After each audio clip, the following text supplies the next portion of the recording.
the box, what would you kind of recommend? Like, how would they break that mold? Sort of, if you could recommend a sort of journey to take on how to be something different, maybe? Because I suppose that might be something you might feel yourself, like, you know, because the pressure still, you know, that'll affect you as well. How do you feel like you or somebody trying to approach the industry to come in as something new and fresh? How do you go about that? Is it difficult now that it's fallen into that sort of? It's super difficult, you know, because it's always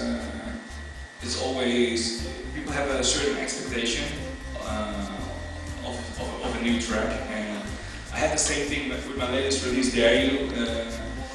A lot of people were like, wow, Art's going to be a sellout, it's commercial, it's a full vocal track. I never released a full vocal track, but that's exactly what people don't expect from me, you know, they expect another club banger. And of course I release a lot of club bangers, and I still produce those records, and don't worry, they will come out, but I like to, you know, be like diverse. And as a producer, I don't want to go to the studio and copy my latest track and, you know, score another Beatport Top 10. And I'm always looking for like new sounds and, you know, new build-ups and everything.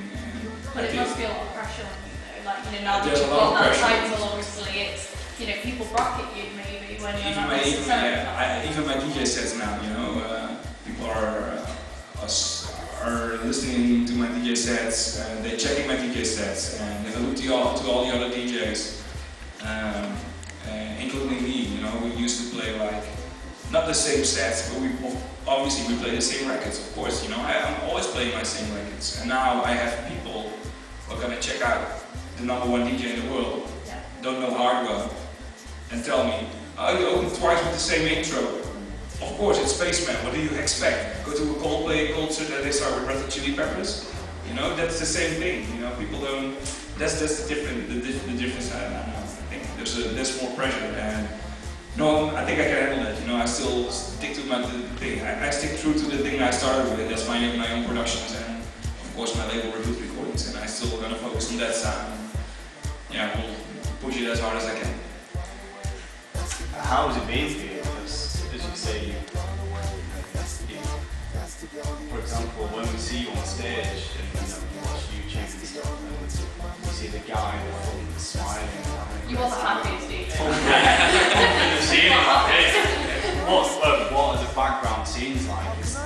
How much did you get scared? Like from your journey, from the way you worked perhaps now, the #1 DJ in the world, as you said.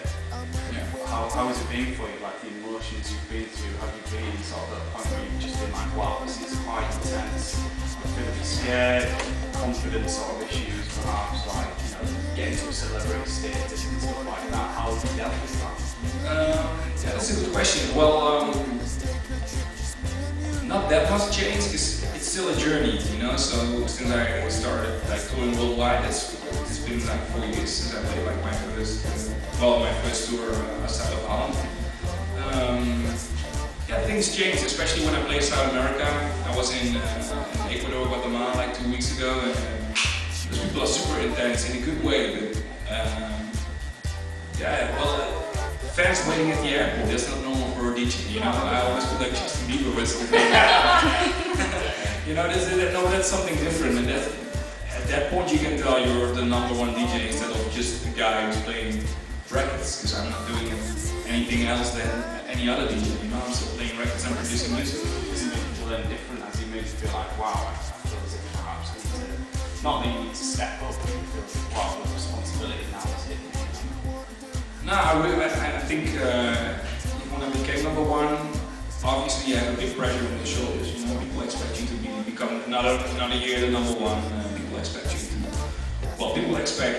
They don't know what they have to expect. You know, people expect when people are gonna check out the #1 DJ in the world, they expect me to, you know, whatever, let the stage explode or whatever. You know, they expect something else from another DJ, but there isn't something else. You know, I'm still playing records, and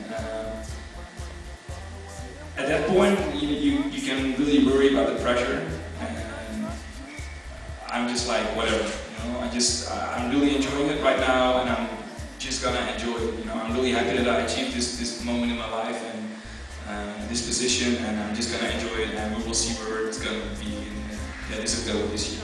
music and appreciated other kinds? Well, as a first, I listen to basically every single genre. I'm a big fan of deep house as well. As a DJ, I started out as a hip hop and R&B DJ because when I was really young, I was really fascinated with all the turntablism and scratching, and because that's how I started as a DJ. You know, you always wanted to learn how to scratch and to mix hip hop records, and that's how I started. And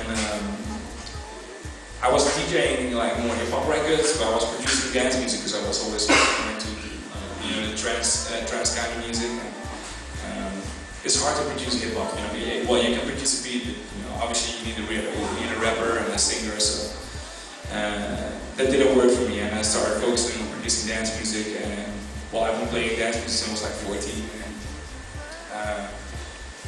since that point I actually focused on as a producer and DJ on dance music, but I always listen to every single genre. Even country? Nah, well,